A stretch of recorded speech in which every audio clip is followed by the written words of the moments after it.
500 और 1000 रुपए के नोट बंद किए थे।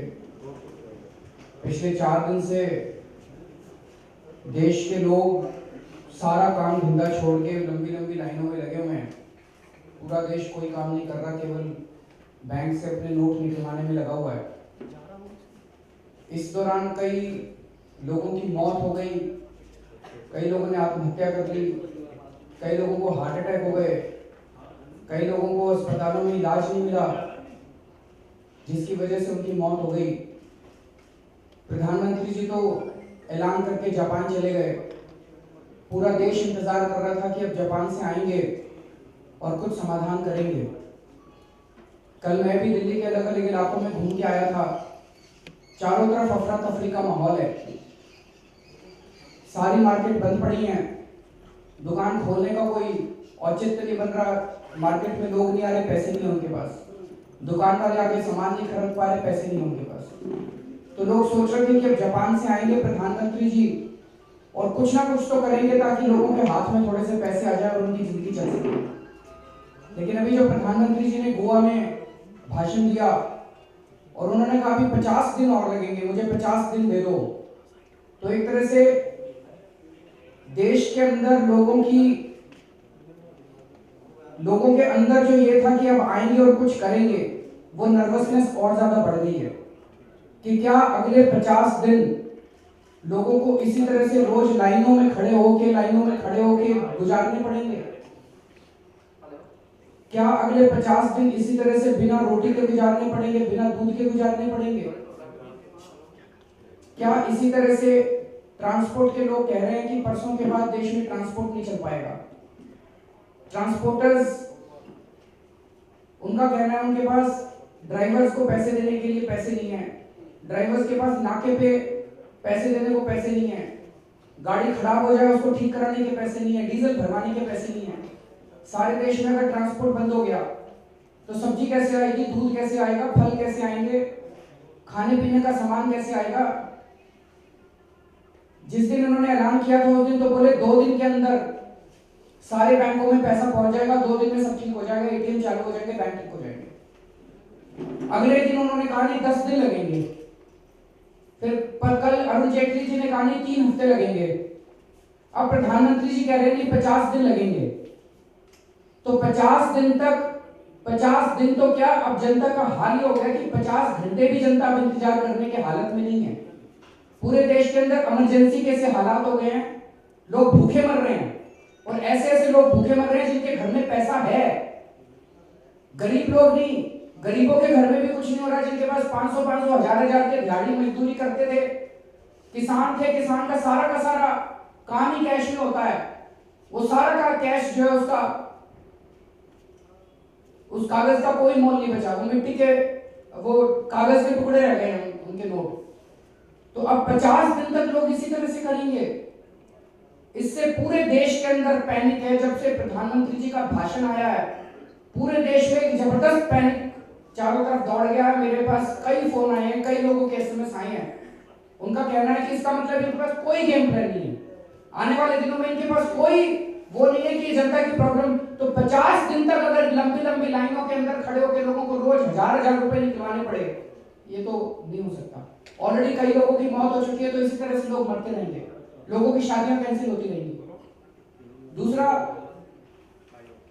बहुत दुख हुआ प्रधानमंत्री जी का भाषण सुनकर। जिस तरह की भाषा उन्होंने उन लोगों के लिए इस्तेमाल की जो लाइनों में खड़े हुए हैं। उन्होंने कहा कि जिन लोगों ने इस देश के अंदर बड़े बड़े घोटाले कर रखे, जिन्होंने 2G के घोटाले कर रखे, जिन्होंने कोयले के घोटाले कर रखे, वो लोग लाइनों में खड़े हुए हैं। प्रधानमंत्री जी थोड़ा सा जाके लाइनों में खड़े होकर देखिए और पता करिए कि लाइनों में खड़े कौन लोग हैं। जिन लोगों ने आत्महत्या कर ली वो 2G के कनिमोई और राजा थे। जो लोग लाइनों में, किसान, छोटे छोटे लोग, गृहिणियां खड़ी हुई हैं, वो उनको सुरेश कर्माणी नजर आते हैं।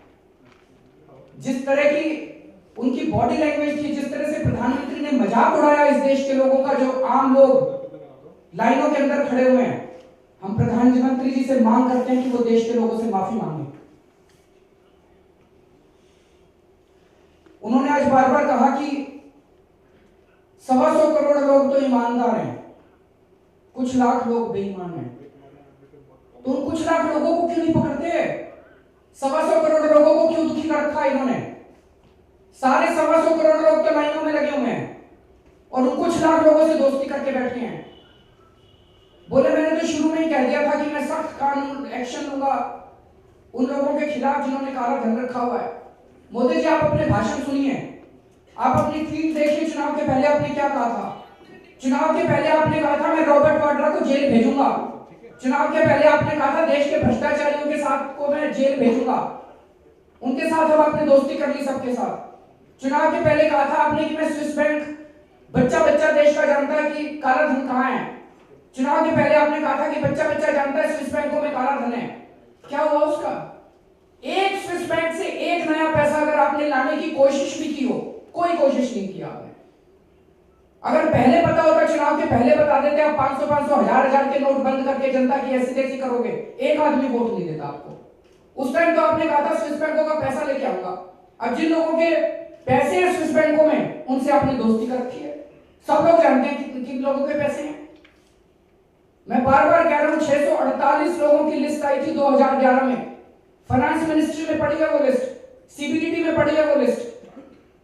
648 लोगों की लिस्ट में इस देश के सारे बड़े बड़े लोगों के नाम हैं जिनके स्विस बैंकों में खाते हैं। कांग्रेस ने सेटिंग कर रखी थी उन लोगों के साथ, कांग्रेस ने कोई एक्शन नहीं लिया उनके खिलाफ, और अब मोदी जी भी कोई एक्शन नहीं ले रहे उन 648 लोगों के खिलाफ। पैसा उन 648 लोगों के पास है, पैसा उन लोगों के पास है जिनके स्विस बैंकों में खाते हैं। उनके खिलाफ एक्शन क्यों नहीं लेते? उनके अकाउंट नंबर लिखे हुए हैं। कुछ अकाउंट नंबर मैंने 3 साल पहले प्रेस कॉन्फ्रेंस करके इस देश के बड़े बड़े लोगों के स्विस बैंक के अकाउंट के नंबर मैंने जनता को बताए थे, आपके फाइलों के अंदर पड़े हैं मोदी जी। उनके खिलाफ एक्शन क्यों नहीं लेते? उनको जेल क्यों नहीं भेजते? आपको भी पता है, आज भी आप कह रहे हो कि कुछ लाख लोग बेईमान हैं, बाकी लोग ईमानदार हैं। इस देश की जनता आपसे उम्मीद करते है कि आप उन लोगों के खिलाफ एक्शन लो, ना कि इस देश के 125 करोड़ लोगों की ऐसी तैसी लो। हम डिमांड करते हैं कि सरकार बैठे, इसको गंभीरता से ले। आज भी उनकी बातों में कोई गंभीरता नहीं छलक रही थी, केवल जुमलेबाजी और नाटकबाजी चल रही थी। आज भी इसको गंभीरता से ले और कोशिश करके अगले 24 घंटे के अंदर कुछ ना कुछ इस समस्या का समाधान निकालने की कोशिश करे, नहीं तो देश बहुत ही तेजी के साथ देश नीचे जाता जा रहा है। देश की पूरी अर्थव्यवस्था बैठती जा रही है, लोगों के अंदर घर में खाने को नहीं है, और ये बहुत serious law and order problem हो सकती है। अरविंद जी, आप पहले कह चुके कि ये फैसला वापस लेना चाहिए, लेकिन आप समाधान आपको नजर आ रहा है फिलहाल? हमारा तो ये कहना है कि इसको वापस लेने के सिवा फिलहाल कोई समाधान नजर नहीं आ रहा। इसको अगर आपको इंट्रोड्यूस करना है, आप इसको सोच समझ के तैयारी करके दोबारा इंट्रोड्यूस कीजिए, जिसमें आप समय दीजिए लोगों को। लेकिन सबसे पहले आपको एक काम करना पड़ेगा, अगर आप सीरियस हैं तो जो बड़े बड़े भ्रष्टाचारी इस देश के हैं जिनसे आपकी दोस्ती है, पहले आपको उनको जेल भेजना पड़ेगा। उसके बिना ये केवल नाटक करने से, 500 500 हजार के नोट बदल देने से भ्रष्टाचार खत्म नहीं होता। जो नकली नोट बना रहे हैं, वो नकली नोट बनाने वाले तो वैसे के वैसे बैठे हैं। अभी 500 रुपए के बनाते थे, 2000 रुपए के ऑलरेडी आ गए नकली नोट मार्केट में। उनको पकड़ के जेल क्यों नहीं भेजते?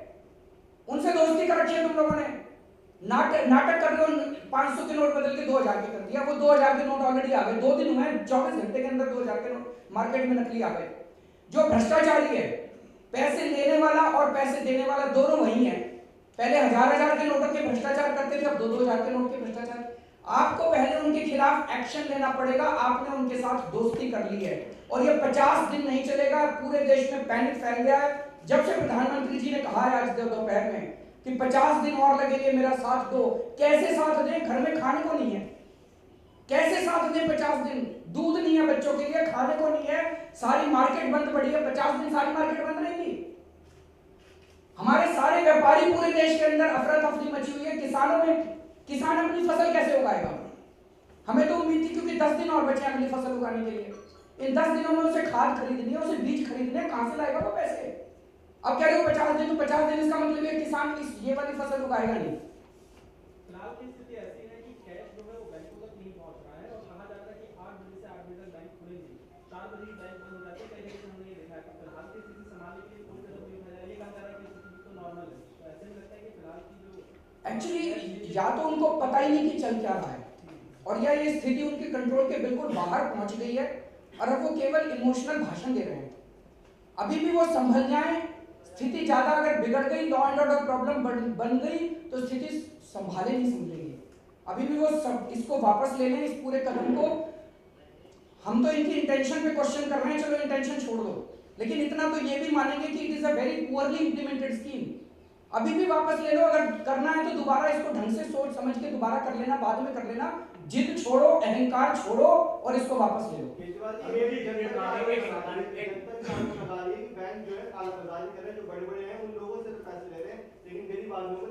मैंने तो कहा ही आपको, आज मैंने सारे इंटरव्यूज में एक ही बात कही है कि जो ज्वेलर 60-60 हजार रुपए तोला बेच रहा है, ब्लैक में ले रहा है, जो डॉलर 116 रुपए का बेच के उसके जो 500 हजार के नोट को इकट्ठे कर रहा है, वो 2000 में कैसे कन्वर्ट होंगे?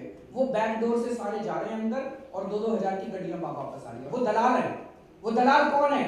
वो रूलिंग पार्टी के हैं, क्योंकि बैंकिंग के अंदर वही लोग अंदर जा सकते हैं, एक्सेस उन्हीं लोगों पे है।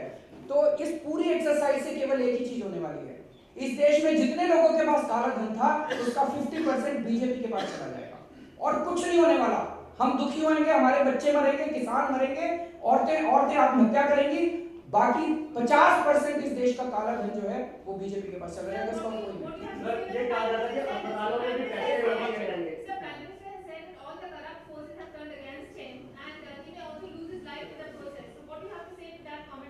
कौन उनको किससे वो है? Why? I want to understand. उनकी जान को किससे खतरा है? बताएंगे ना? प्रधानमंत्री तो SPG is ineffective, IB is ineffective, RAW is ineffective. नाटक करना बंद करें। अब लोगों का नाटक से पेट नहीं भर रहा, अब लोगों को पता चल गया जुमले करते हैं। पहले चुनाव के पहले बोले सारा काला धन ले आऊंगा, 15-15 लाख रुपए दूंगा, भूल गए।